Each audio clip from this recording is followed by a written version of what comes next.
This sermon is largely a collection of quotes and paraphrases stitched together from the brilliant work of Father Paul Gardner, S.J. In January of 1842, an auburn-haired baby girl was born in Melbourne, Victoria. Then it was a British colony in Australia.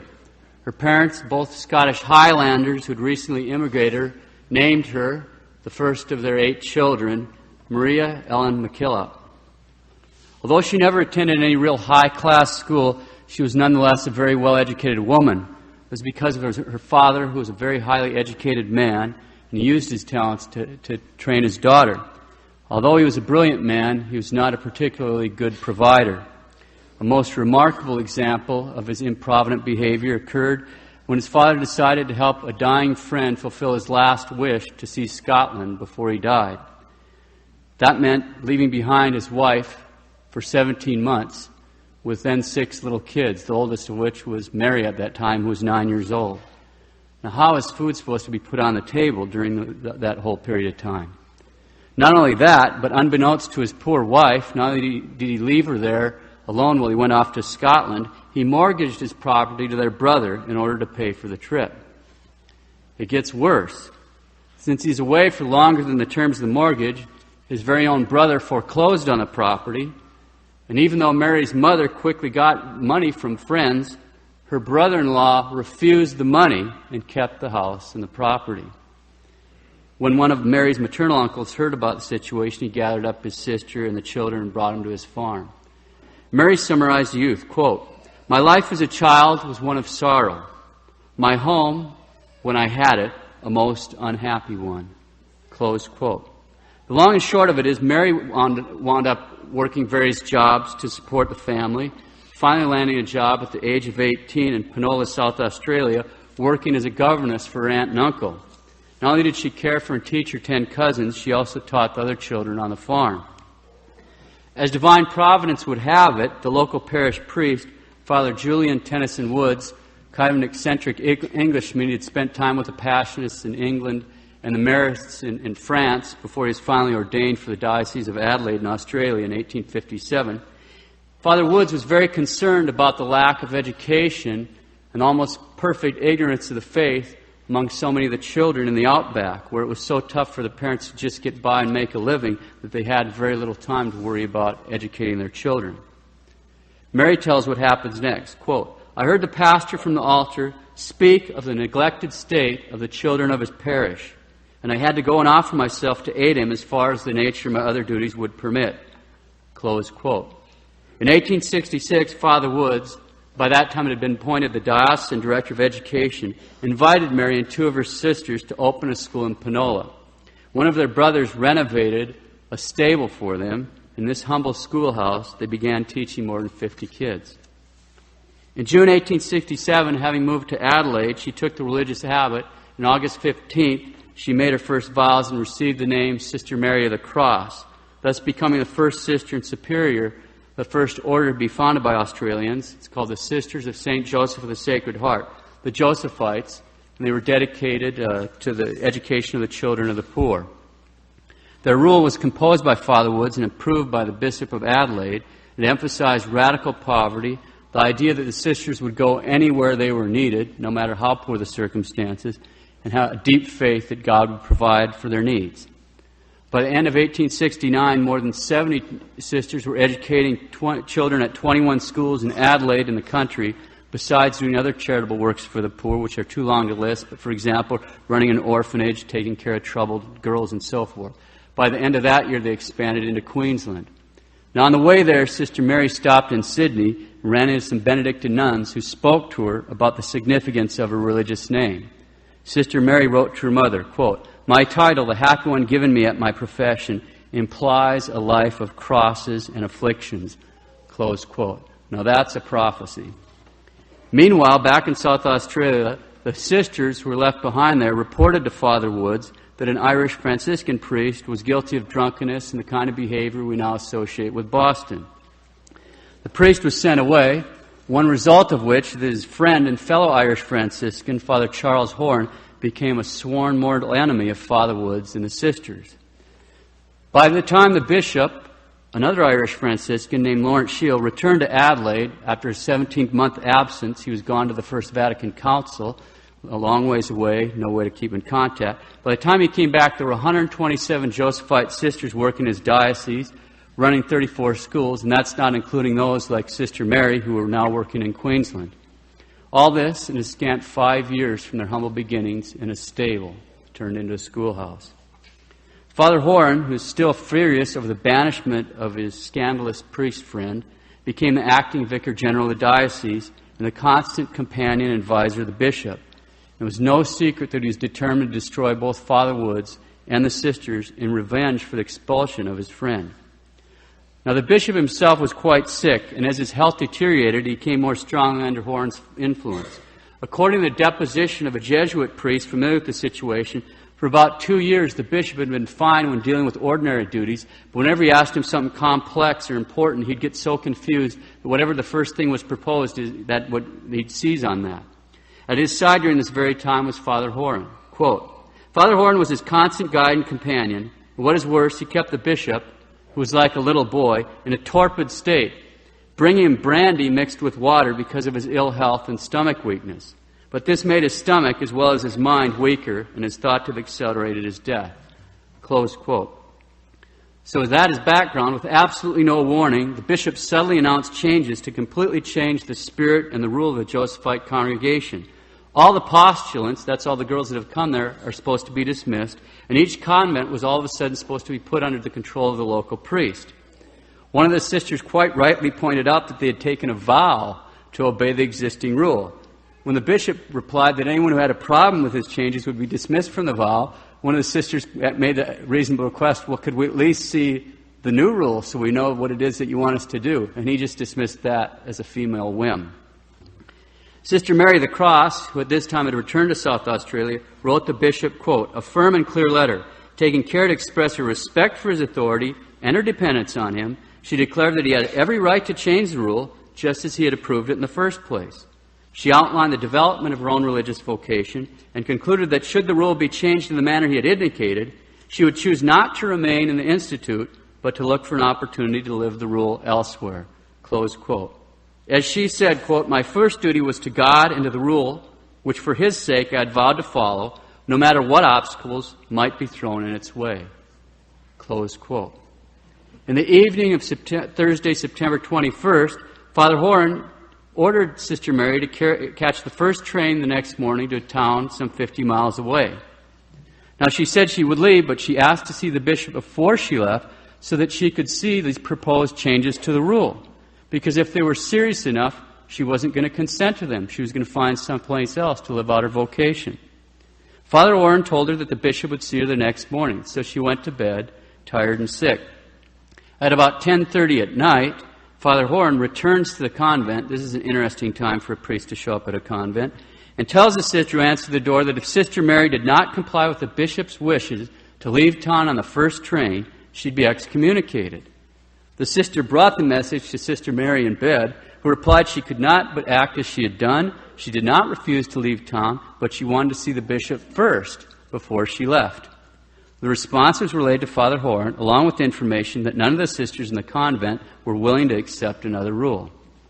The next morning, the bishop, accompanied by 4 priests, arrived at the convent and ordered Sister Mary to be summoned. He was told she was not well and was only then getting up. Meanwhile, the nuns from the other house had come to the convent. When Sister Mary entered the room, she knelt for the bishop's blessing, but he refused to bless her. They then moved to the chapel, where the bishop, complete with mitre and crozier, said he had to excommunicate Sister Mary because of her disobedience and rebellion. The sentence was then pronounced by the bishop, together with some remarks on spiritual pride and the wickedness of the world that Mary MacKillop had brought into the convent with her. He said that anyone who communicated with her would suffer the same penalty. He's acting in total disregard for the formalities required by law. But here's how Sister Mary felt. Quote, I really felt like one in the dream. I seemed not to realize the presence of the bishop and the priests. I know I did not see them, but I felt, such a love for their office. A love. A sort of reverence for the very sentence which then I knew was being passed in full force upon me. I do not know how to describe the feeling, but I was intensely happy and felt nearer to God than I'd ever felt before. The sensation of the calm, beautiful presence of God I shall never forget." Close quote. One of Sister Mary's Jesuit advisors stated that apart from the faction of priests who followed Father Horan, everyone else considered the sentence to be completely invalid. On her part, Sister Mary viewed the trouble as something permitted by God, and that it was a privilege for one as unworthy as her to suffer for our Lord. Quote, "I must try at least not to abuse God's love by speaking ill of or making known the faults of his servants." Close quote. But she saw that, quote, "bishops and priests have an awful power, and terrible in the sight of God must it be if that be abused." Close quote. She's perfectly disposed to forgive everyone who had injured her, and she actually felt worse about the loss of reputation of her bishop than she did about her treatment at his hands. She shielded the bishop as far as possible from any blame. And when you read her writings, she said stuff like, he's been misled, he's confused and perplexed, he sometimes contradicts what he said a moment before. 5 months later, the bishop, then dying, lifted the censure on Sister Mary. She told her mother that he admitted he had acted unjustly toward herself and the Josephites, and he intended to make amends. After his death, she received her habit back. Although this was an extreme case, nonetheless, the Josephites suffered an almost constant interference at the hands of the very bishops who would invite them into their diocese. The bishops seemed to think that they were free to do anything they liked with these women, irrespective of what the Josephite rule permitted or commanded. Although there were notable exceptions, generally speaking, the bishops seemed to regard the rule and the governance of the order as irrelevant details and did not hesitate to interfere in any way they saw fit. In fact, they seemed incapable, in short, of grasping that their power had any limits. As a result of all this, in 1873, Sister Mary traveled to Rome to seek the approval of the Holy See for the rule of the congregation. She was able to meet with Blessed Pius IX twice, who called her the excommunicated one, got Roman approval for the congregation and their work.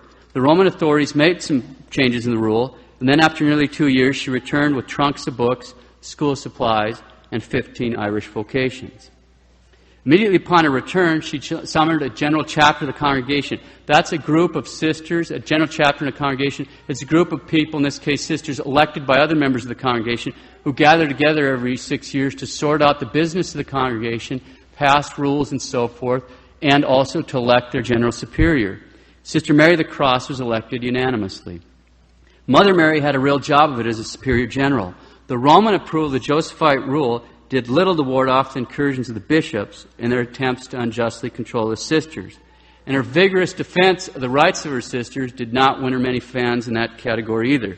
She had 2 other strikes against her. Number 1 is she was a colonial, born in a British colony, and having been born in Victoria. And number 2, she was Scottish, neither of which made many points with the Irish bishops. Her next huge cross came in 1883. Once again, it was at the hand of a bishop, this time the Archbishop of Adelaide, an Irishman named Christopher Reynolds. In brief, here's the facts. In July 1883, Mother Mary received a letter signed by the Archbishop and his Vicar General, which stated that under orders from the Holy See, they were going to conduct an apostolic visitation. Now, just so you know what an apostolic visitation is, there's one going on for all the active women congregations right now in America by the Holy See, because they're ordered. There's an apostolic visitator sent out by the Pope to visit all these different congregations. And what they do, it's conducted by the authority of the Holy See, and its purpose is to maintain faith and discipline and to correct abuses. It's not a bad thing, it's a good thing. It's a paternal thing at the hand of the Holy See. Now, the fact that this visitation was no surprise or concern to Mother Mary. She'd been expecting one for some time and hoping that much good might come out of it. That was not going to be the case. During the visitation itself, the interrogations were conducted in a dishonest, deceptive manner that it's obviously designed to reach predetermined conclusions. The whole thing was absolutely fraudulent and disgraceful. Although she had been questioned herself, she was left completely in the dark as to the accusations which had been formulated against her. In an official letter from the Archbishop, and I've read it, it's really just a torrent of unbelievable abuse and calumnies. She's accused of not being truthful, of violating holy poverty, of being disobedient, of having lost the confidence of the sisters, and so on and on and on and on. Furthermore, the Archbishop removes her from jurisdiction over the sisters, orders her to leave Adelaide and go to Sydney. She quietly and obediently leaves for Sydney and was still unaware that her principal accusation was she was a helpless drunk. It gets worse. Although Mother Mary of the Cross and the Sisters of St. Joseph didn't realize it at the time, the letter signed by the Archbishop and the Vicar General, which had said that they had instructions from the Holy See to carry out the apostolic visitation, was completely fraudulent. They had no such authority. It was a complete lie. All a lie with the apparent goal of removing her from office and seizing control of the sisters. After she found out the Archbishop had no authority from Rome for the visitation, she wrote, quote, "What can the poor bishop have been thinking of? From all I can gather, our poor bishop has made a great mistake. I'd rather suffer blame than reflect in the least on the Bishop of Adelaide. I'm confident that he meant everything for the best, and the most extraordinary evidence must have been given against me ere he could write to me as he did." Close quotes.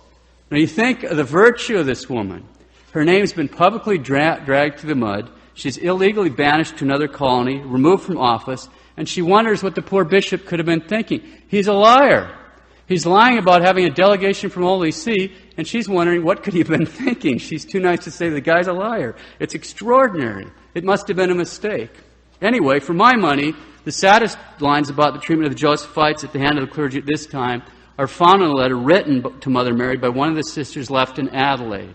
The sister had been speaking with the very Vicar General about how discouraging it was for her to see so many of the sisters, after so many years of hard work, being buried without a requiem mass. Close quote. I then spoke of poor Sister Magdalene, who was buried a day or two before, with apparently as little sympathy from the ecclesiastics of the diocese as if it had been a duck that died at the bottom of the yard. Close quote. That's hard for me to read. And I'd invite any brother priest that may hear this sermon to offer requiem for the souls of those sisters who were denied that mercy. From her banishment in Sydney, Mother Mary of the Cross wrote to her sisters, quote, "The Institute is passing through a severe trial, but with humility, charity, and truth on the part of its members, all will in the end be well. Have patience, my own loved children. Pray humbly and with confidence, and fear nothing. Our good God is proving his work." Close quote. And then the next blow fell. The Archbishop of Sydney was called to Rome to receive the cardinal's hat, and on his return told Mother Mary that she was to resign from her office as Superior General. He was to appoint a new Superior General to take her place until such time as a general chapter, which was to be held as soon as possible, could elect a new one. Mother Bernard Walsh was appointed as the interim Superior General, but a new chapter was not held to elect a new Superior General. It gets worse. The next two general chapters, held in 1889 and 1896, were allowed to meet, but were not allowed to elect the Superior General. Instead, on each occasion, Cardinal Moran obtained the power to reappoint his candidate. All in all, Mother Bernard Walsh was reappointed as Superior General for 17 years, although she died before completing her term. Father Gardner comments that because Mother Mary of the Cross's performance of her duties had irritated the bishops, who wanted to impose their own ideas on the congregation, Cardinal Moran may have judged that the best interests of the Church in Australia would be served by this appointment. He also notes that Mother Bernard Walsh was a more pliant character. To be fair, his real words are, she was weak, yielding, and incompetent, not up to the demands of her office. And if anybody's ever been under a superior like that, you know what a real cross that can be. Another important factor was Mother Bernard was not Scottish. She was Irish. Now, I'm part Irish, but this over-the-top nationalism of the bishops is just plain flat embarrassing. No, it's actually disgusting, to be honest. The machinations of the bishops continued. When the bishops of Australia and New Zealand came together for the first General Synod, once again they tried to seize power of the Josephites when they voted 14-3, quote, "With regard to the congregation which is called Sisters of St. Joseph of the Sacred Heart, the bishops think that the convents or religious houses in each diocese should be subject to the respective ordinaries."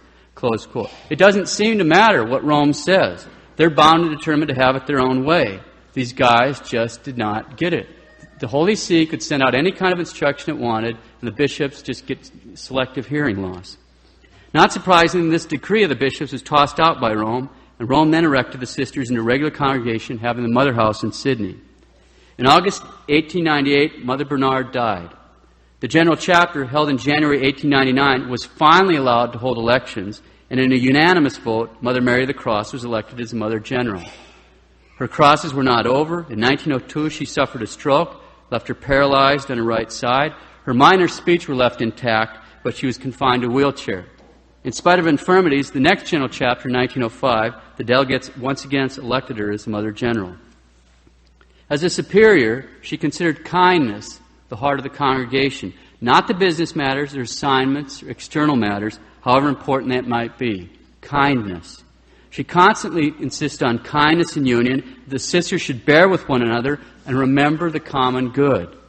She saw the duties of the superior were to study all aspects of a situation before arriving at a decision, and then arrange things as well as possible and to remove annoyances, and only then could they ask their subjects to view the unavoidable problems as crosses that were actually sent by God and not there because of the superior's incompetence.